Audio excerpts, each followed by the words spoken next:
The Countdown Cup is on the horizon, and the Titans were set tough against the defending champion, San Francisco Shock. Could the Titans adapt and play up to their level, or were San Francisco just too much for the Titans to handle? I'm Abby Sherlock. We'll discuss this as well as give you a primer as the Titans prepare for the final tournament of the season before the 2020 playoffs begin.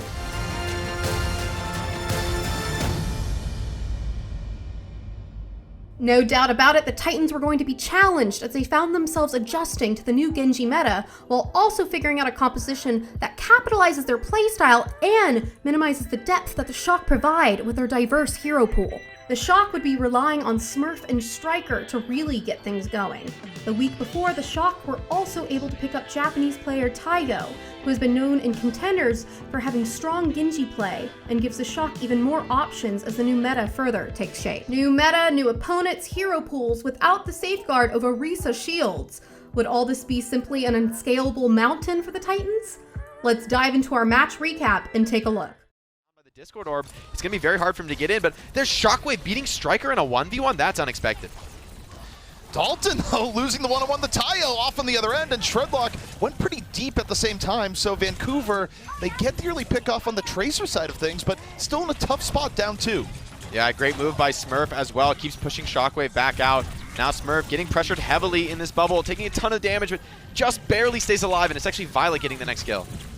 And that's the mark of a great tank player, right? It's about going in as much as possible, getting out with as little HP as you can. I mean, that it really, you do as much damage as you do, regardless of what your health is. So, moments. Shockwave looking for the early pulse, doesn't quite connect. Meanwhile, Striker off on the other end, goes in, Shredlock falls, and the Shock again, just winning in the neutral game before even the ults come out. Yeah, I mean, that's just Cole versus Trance, really. Like, there's not much you can do there. Cole has that offensive utility potential. It feels like Vancouver hasn't had a real team fight here, Jake. Yeah, they do get the point flip, though, so they are going to be able to earn some percentage and deny that from the Shock. But Smurf, he's doing such a great job holding this Primal. As I say that, I don't love this commitment from Primal. I kind of wish Smurf would let himself die there, or maybe just back off from the aggression. But, oh, if he finds these kills, it's completely worth it, though. A delay on the enemy Zarya. KSA, he's so slow to build that grab because he's been constantly... KSA is going to drop the grab, but Trance is still going. It's kind of a questionable grab. Barrier in for Vancouver. Everything on the line as they try and turn it, but Striker and Twilight get to the back again. Dalton wasn't able to get much with the blade because of the Transcendence, and again, the Shock just overpowering Vancouver here, Jake. Focus fire heading his way, but they swap targets over the KSA. KSA now in real danger, getting super low, can't go anywhere. Tayo finishes him off. Violet protected by Twilight, just beats down Shredlock. Shredlock had no follow-up on that dive, it felt like. Just great counter peel from the rest of the Shock, and the Shock just did such a beautiful job there of not only attacking and killing KS base, just deliver orbs downrange. He also has a very early Trance. We'll see if he wants to go aggressive with it. I think he might just like to hold on to it. Rolf on 1 HP does get cut down. Traded for Choi, though. 5 on 5, and here we go again. It's the Smurf show. Just diving into the backline. The judgment's so good. Primal's at the right time when getting low. Now just gonna bop Sigma all around, take him on out. And look at the progress here, Jake. It's 72% to 0. Flexible ult. Well, Vancouver, they open the early rally, and Karkar just gets assassinated. Tayo and Striker heading on in. Here's the Flux. Vancouver still trying to make something happen. Dalton off the Flux, moving in with the blade. Vancouver, best chance they've had all round long, but it's not over yet. Tayo's still a threat. Striker's coming in from the back, and you've yet to deal with Smurf. So even with Vancouver having a decent engage, there's still, it's a struggle just to get the flip. Yeah, Striker, he's just going to try and retreat out of this one, reset. Though he's very close to that Trance. Tayo with the blade, and we've seen how Shock love to get aggressive with those ultimates. However, Choi dropping low. Choi cut down by Shockwave. Violet trades it back, though, and Trance Blade still a very viable combo here. Smurf's coming in with the Primal as well, and this got to be the map for the Shock now. Dalton getting juggled to the back. Not a lot of places to go. Nowhere close. Now he jumps up early, and he's still going to be passive. Just very much biding his time on Smurf. I actually like this a lot. And when he strikes hard. A brutal dive coming in from all the dive DPS at once. And Smurf's going to eat everyone for breakfast right now. Yeah, I mean, that's a perfect adage of patience paying off, right? Where sometimes Winston, you feel compelled to try. They're on Smurf. But now we got Tayo heading on in. KSA sliced up immediately. And this is just great. And also, good showing for Tayo, where we are evaluating Tayo, a new player to the Shock, and consistent performance for a Blade there. Yeah, now Striker is just going to push into the spawn. I don't think it's likely at this point, and Smurf hops into the back. Rolf just gets deleted, immediately crushed, no primal required. And the neutral execution right now from the Shock, Jake, is actually insane. How many of these fights are we seeing where they win with either just one ult or... Constantly reset. You never get a chance to build the energy stacks. You never get a chance to build ultimate. Transcendence out early for the Shock. Tayo brings out the blade. Dalton's played on the other side, gets stymied by the Transcendence, taken down by Striker. And the Shock just trading out so much more effectively. They force Shredlock to primal under pressure. Final 12 seconds left. The Vancouver Titans, they need to get over to the point. But they're just getting muscled out right now, Jake. Final 6 seconds, Striker and Violet, no mercy. As Smurf chases it down, 1 second. They trigger overtime, but this is anything but ideal for Vancouver as they hope for a miracle, and nope, can't even stand the point. Which I don't think they would be super happy with. But we'll see if Vancouver can punish what could be argued a bit of hubris. Striker Vara. Yeah, he's got it. Goes down immediately. And that's the map. That's it. Yeah, Well, that's it. That's a quick one. It's very fast. Very Striker just fast. trying to get some more hero variants in his playtime, trying to stat pad a little bit. Hey, give me the Mercy Pocket. 2 seconds, so I think you have to almost give us a pass on that. Treadlock super low. Start off this early fight. Focused on down. The Shock still very healthy. Choi under a little bit of pressure, but super dash moves in, takes down 2. Oh boy. Well, I mean, that was a nice play from Super, but like he didn't even deal any other damage to Rolf. He just died to 1 dash, so that's what gave him that first reset, which means that, you know, the pressure had already, the damage really had already been done by Smurf, by Striker, attacking the back line. We see Shock starting to take the high ground. Karkar forced off, Shredlock down. Oh my gosh. KSA. Yeah, Zarya stuck in the worst spot possible. Just getting bounced around like a rag doll. Oh, the Shock. They can't look Take on the easy. Twilight, that's something. You still have Trans stuff for Violet rather, so not really a big deal to lose your other support. Every now and again, Shockwave does something. They go, guys, do something as Vancouver, and then the rest of the team just falls. Graviton dropped on the point. The Shock looking just about unstoppable here. Titans making their last stand. Transcendent soon to be fading, and this is just so tough where it buys them time for another round of players to be coming out, but the Shock are really in a tough spot. And as long as Choi stays alive here, high energy, he's going to come back onto the point and just continue shredding. Yeah, he's going to have to walk the long way around. There is a rally for Karkar, offering some momentary stabilization, but Violet just standing in the middle, delivering headshot after headshot. Now it's only Twilight for the healing, but Choi, he's still fully charged. He's still dealing incredible DPS in this fight. Probably the most difficult hero in the game to recontest into. Choi, though, he's dropping low. If Choi falls... Wait, is he gonna get a second grab? Please just cap the point, Shark. Don't let Choi get 2 grabs in one fight. He's playing Zarya. This is the most expensive ult in the game. There's a second grab. Oh, Shock.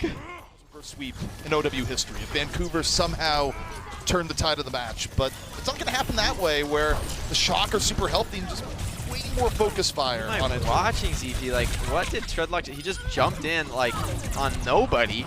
It was, like, the most passive jump humanly possible. I mean, Vancouver are officially mentally boomed. Like, that was, like, the most conservative, safe Winston jump I have, like... Shock don't immediately have an ult to throw, but soon Pulse Bomb is going to be on deck. And KSA finds Super. There's a chance with Super out of the fight. It's a 6-on-5. Smurf, though, inside his backline. Yeah, takes down Rolf before Transcendence can be built. Striker just doing whatever he wants in the back, and when people just stop moving, the spirit is broken, Jake. Striker. Just kill him. As well, early rally from Karkar. Incredibly defensive play. But instant grab on a Shredlock gonna force the trance in the perfect bubble by Smurf. It cuts out the trance. Just stop. Just let him go. There's no mercy for Shock. None in the least. They make Vancouver waste ultimates. They get the early pickoff. They have the good timing, and I'd say they're already dead, but it was a decent play to zone out those healers, ensure the fight went well for the rest of the team. But I mean, this is mental boom status. Dalton just in without the rest of his team, you know, dies solo. Shock, they're not giving up anything right now. Choi wants to grab right here. Yep. Why not exit out through the gates? It's last fight territory anyways, and definitely on the whimper territory here rather than a bang. Time is over. The Shocks. The Shock, who are poised to make a run as the league's first repeat champions, display just how much skill gap there is in the league between your Titans, a roster of new players, and a San Francisco team that continues to get better through smart roster additions and the ability to adapt to new metas as they come about. Tayo's debut on Genji, although nothing spectacular, fit in with his team's playstyle, allowing him to make effective plays while also ensuring he wasn't feeding the enemy team. As a new kid on the block, he executed his role perfectly and provided excellent support to the veteran efforts of Smurf and Striker. With the Shock having dynamic depth at all positions, it will be interesting to see if they can overcome their faults in the Summer Showdown and put an exclamation mark on a season that for them has them going for the first back-to-back championship in league history. The Titans came out on map 1 with an interesting support lineup, opting to run a Lucio-Moira combo as opposed to the Brigida-Zenyatta combo from the Shock. This support combo has recently seen play, but proved to be hard to keep up with the massive amounts of healing and utility that Brigida-Zenyatta provide. This mismatch in composition ultimately causes the Titans to drop map 1 in the series. We move over to map 2, we see the Titans swap to the Brigida-Zenyatta to match the Shock, but with a dive-heavy comp coming from San Francisco, the Titans were not able to deal with the threat of Smurf and Striker, who were able to neutralize the Titans' backline. The final map of the series played out in a similar fashion, where Smurf was able to utilize Winston to focus down the Titans' backline, leaving the Titans' front line hung out to dry as they could never set up plays the way they wanted. Your Titans seemed paralyzed from the Shock play, however that didn't stop them from learning from this experience as their still very young careers are progressing along. Here's what the coaches had on how the Titans don't need to take the Shock game in a negative way, but how to look at it as another tough love lesson from the Overwatch League. Just to be straightforward, it was an embarrassing week or stressful, all negative things above. Like we didn't perform the way we wanted to. Like everything was just wrong about that weekend, and I honestly have nothing else other than that to say. That was like how they felt, because it was just all around. Everyone felt pretty disappointed in the team and themselves. So I don't know. I think I would, there's a lot to learn from Shock, I think, or any of like those high caliber teams, like Paris Shock. A lot of the ways they play is like really good to learn off of. But I would say, even again, like always, like after that match, we learned a lot. Even throughout the practice week, learned a lot of what we wanted to add on to as staff. Like little things about players. Like whether it's mental or particular play styles. Like we're learning so much as we go, and I think anytime we get a big match like that, it propels us forward.